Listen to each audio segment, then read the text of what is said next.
ఎలా ఉంది కూటమి ప్రభుత్వం పనితీరు ఎలా ఉంది? సూపర్ అని చెప్పి అలాగే చెప్పారు, సూపర్గా ఉంది. అది పథకాల విషయంలో కానీ అన్ని ఇచ్చేసినట్టే. బస్సులు కూడా ఫ్రీగా తిరుగుతున్నాయి మనకి, అంతే కదండి. బస్సులు కూడా ఫ్రీగా తిరుగుతున్నాయి. ఇంకా బస్సులు ఏమీ రావట్లేదు, పథకాలు ఏమీ రావట్లేదు అంటున్నారు కదా. ఎవరు వాళ్ళు పేపర్కి ఇచ్చేసినట్టే, ఆయన ఎలాంటి ఇచ్చేసినట్టు ఇవ్వకపోయినా కానీ. ఇంకా మరి పథకాలు ఏమీ రావట్లేదు, ప్రజలేమో గతంలోనే వచ్చినాయి అంటున్నారు, మీరేమో వచ్చినాయి అంటున్నారు ఏంటి? మరి సిగ్గుండాలి ప్రభుత్వానికి సిగ్గుండాలండి చెప్పడానికి. వాళ్ళకి తెలీదా? పవన్ కళ్యాణ్ తెలీదా? పవన్ కళ్యాణ్ అడగట్లేదు, జనాలు అడుగుతున్నారా?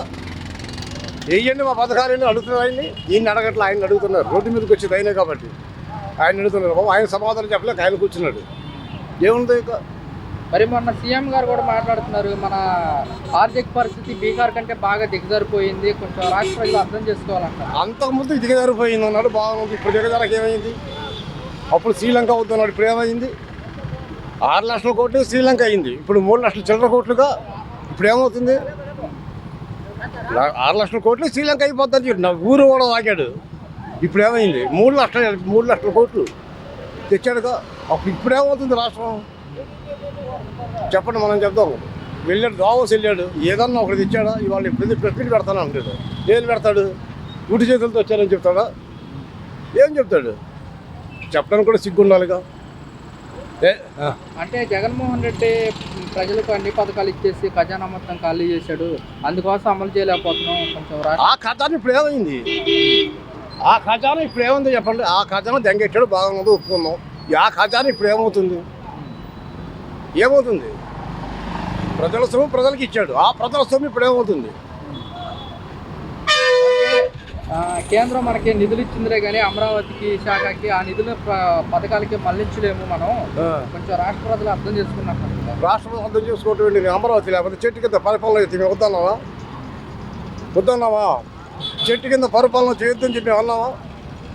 మాకు కావాల్సింది కనీసం రైతు రుణమాఫీ కూడా లేదు. వాళ్ళకి మన అన్నం పెట్టేది, వాళ్ళు కూడా దిక్కుముక్కలు ఎక్కడ చేస్తే ఎలాగో. పోనీ స్కూల్ పిల్లలు ఎడ్యుకేషన్ హబ్కు తయారు చేశాడుగా, నువ్వు ప్రైవేట్ పరం చేయటం ఏంటి?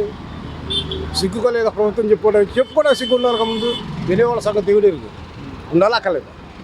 అంటే అమరావతి కనుక మనకి డెవలప్ అయితే యువతకు కానివ్వండి ఉపాధి అవకాశం కలుగుతుంది, ప్రజలకు కూడా బాగుంటుంది. అక్కడే అమరావతి అభివృద్ధి అయితే కతిమ రాష్ట్రాలు ఏమైపోవాలి? అడుక్కు తినాలా?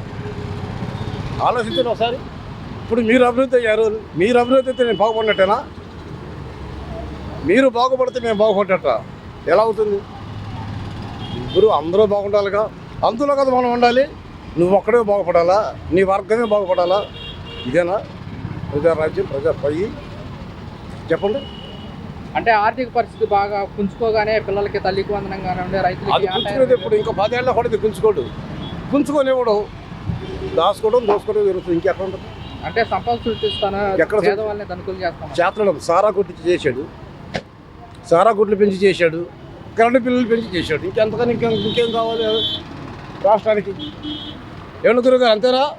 సారా కొట్లు, ఇదంటే కరెంటు బిల్లులు. అభివృద్ధి అంటే అదేగా, ఇంకేం కావాలి? సరే, ఓకే. వైఎస్ఆర్ కాంగ్రెస్ పార్టీకి సంబంధించి ఎంపీలు కానీ ఎమ్మెల్యేలు కానీ రాజీనామాలు చేస్తున్నారు. భవిష్యత్తులో వైఎస్ఆర్ కాంగ్రెస్ పార్టీ ఎలా ఉండిపోతుంది? వాళ్ళ ఖాతాలు అమ్మ వాళ్ళు ఇంకోటి వస్తారు. వాళ్ళే రావాలా? నువ్వు పనికి రావా? నువ్వు రాదా? నీ చదువు లేదా? చదువుకున్నప్పుడు డబ్బున్నవాడు రాజకీయాలకు రావాలా? కాదుగా, ఇంకేం కావాలి? మరి ఇలా రాజీనామాలు చేసుకుంటూ పోతుంటే పార్టీకి బలం తగ్గుతుంది, సంఖ్య బలం కూడా తగ్గుతుంది కదా. ఉంటే ఉన్నతాడు చేసి వచ్చారా వీళ్ళు? ప్రజలంతా ఏమడుతున్నారు? మేము ఓట్లు వేయలేదు, ఎలా గెలిచారో చెప్పమని సమాధానం చెప్తారు. వీళ్ళు ఏమన్నా మేము ఓట్లు వేయలా, మీరు ఎలా గెలిచారు అంటే ప్రజలు వైఎస్ఆర్ కాంగ్రెస్ పార్టీ మీద వ్యతిరేకత వల్ల మాకు పట్టం కట్టారంటారు. అంటే మాకు పింఛన్లు వద్దు, మాకు పిల్లల చదువులు వద్దు, మా పిల్లలు అడుక్కు తింటారని చెప్పి ఓట్లు వేసారు ఇంటికి. అదే ఆలోచించాలిగా. అనే ముందు ఇప్పుడు పిల్లల చదువులు ముఖ్యం, మాకు పిల్లల చదువులు వద్దు అని ఓటేశారా?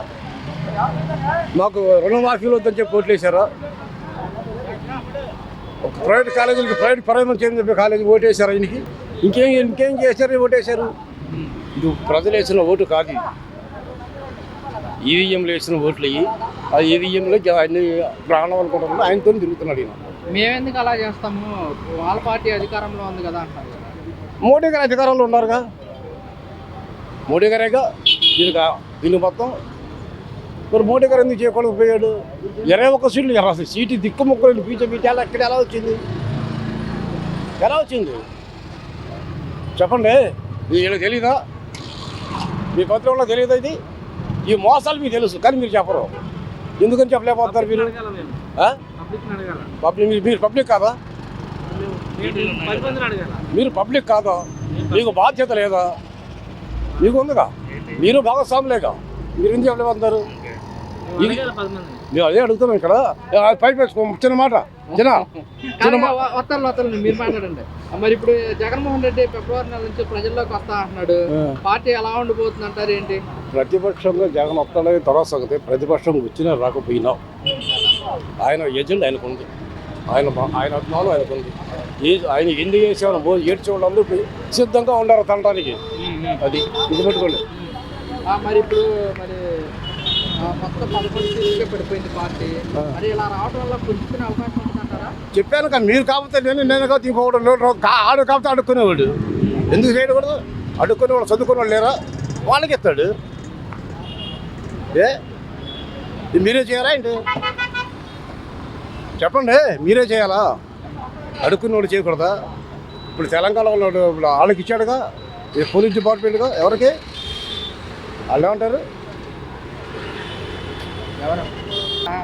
వాళ్ళకి ఇచ్చారా? వాళ్ళు పోలీస్ డిపార్ట్మెంట్ తీసుకున్న మోగోడే కదా. మరి అక్కడ అడుక్కుని వాళ్ళకి ఇస్తారు. గెలవరా? ఈయన గెలపని జగన్మోహన్ రెడ్డి చూసిన కొట్టేస్తారు. ఇంకేంటి?